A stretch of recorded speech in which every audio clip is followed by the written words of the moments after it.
Okay, today we're going to insert a 35 kilowatt restrictor, so an A2 restrictor, into an SV650. But before we do any of that, got to get all the bodywork off.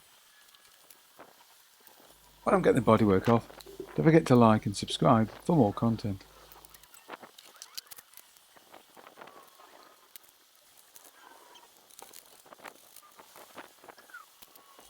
Removing the bodywork on an SV is fairly straightforward. If you'd like me to do a video on specifically about the removal of the bodywork, then just put a question in the comments and I'm sure I'll probably sort a video out.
To release the tank, first remove the two Allen bolts at the top of the tank, under the yoke.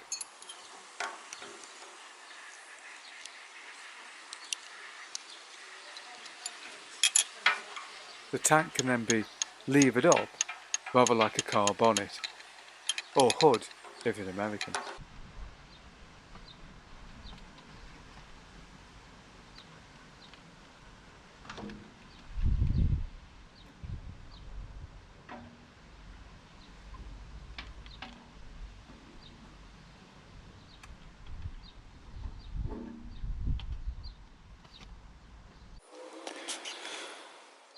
So once you've got the two bolts undone, you can lift the tank up at hinges.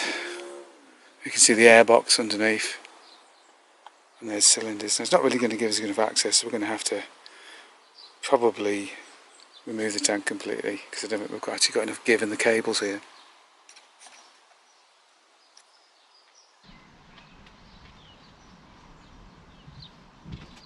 I've got to undo the petrol pipe, which is just unscrewing that there. There's a plug just there, needs undoing, and there's a breather there. Once I've got those off, I can undo these nuts at the back, lift the tank off completely.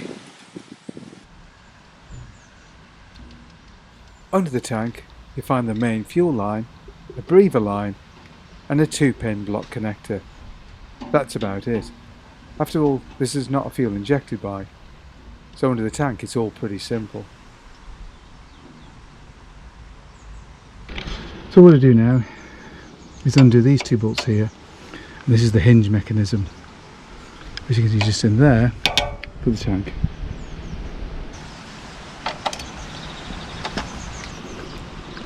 Tight.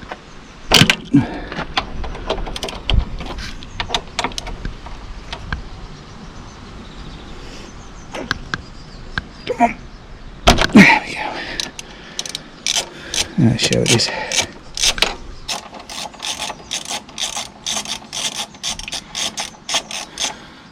Now should be able to just let the tank off and away. So remove the airbox, and it's attached above the carburetor simply by two clamps you see there and there. We've just sort of reached underneath and unscrewed them. There's a couple of drain pipes here and here that just fit there, some condensers, and there's a breather pipe that attaches there. So we've pulled all those off, released it away. Now we've got the carbs, and now we've got to release the carburetors to get at the manifolds underneath to put the restrictor washers in. So here are the two carburetors. There's the rear and obviously the front. They're just attached to the manifold by a couple of hose clamps, and one of them is just right under there. It's a little further to get to, if you can see that, Tom. You can just see find the end of the screwdriver. Look for the gap, you might be able to see it, Tom. For the gap here. You see it there? No. No? He is Oh, better. He's okay. literally better. So I'm just going to unscrew it. Luckily they're not too tight. Sometimes you replacing these because they just strip because they're so manky and rotten, particularly on an older bike like this. So, but that's loosened off. So that's moved around nice. Nice. I'll put that next time once we've got it off. Might try and move it so it's actually easy to get at. Right. So the second one, we'll get down real low. It's right in there. You see that? There's the second hose clamp. See where my screw is? And can you see through in here, or have a look in the gap there? You can just see the silver screw there. See it? Yeah. Yeah, can you see it on the camera? I don't know. It's too bright outside.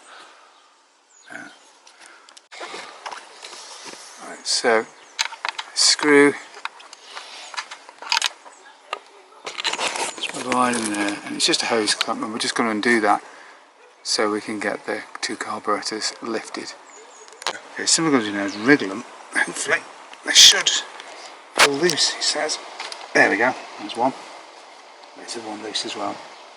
So I've just got to get in now, into there, into the manifold, to drop the restrictor in. See down in there. Yeah, according to the instructions.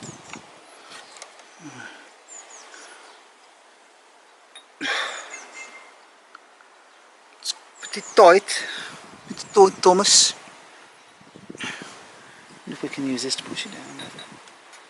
There we go. Nope.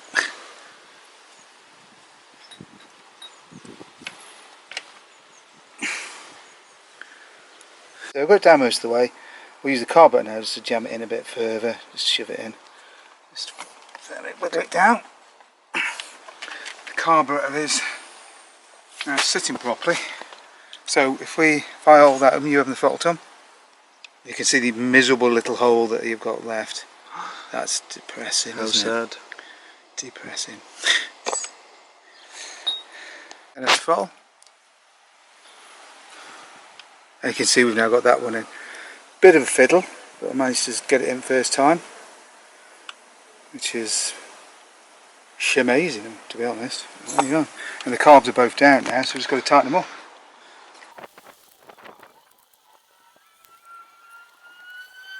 Obviously putting the whole thing back together is a fairly simple process of reversing the whole exercise and slapping the bodywork back on and screwing it into place.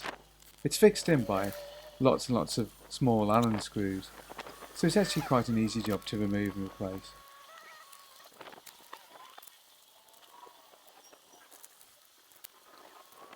There, all done.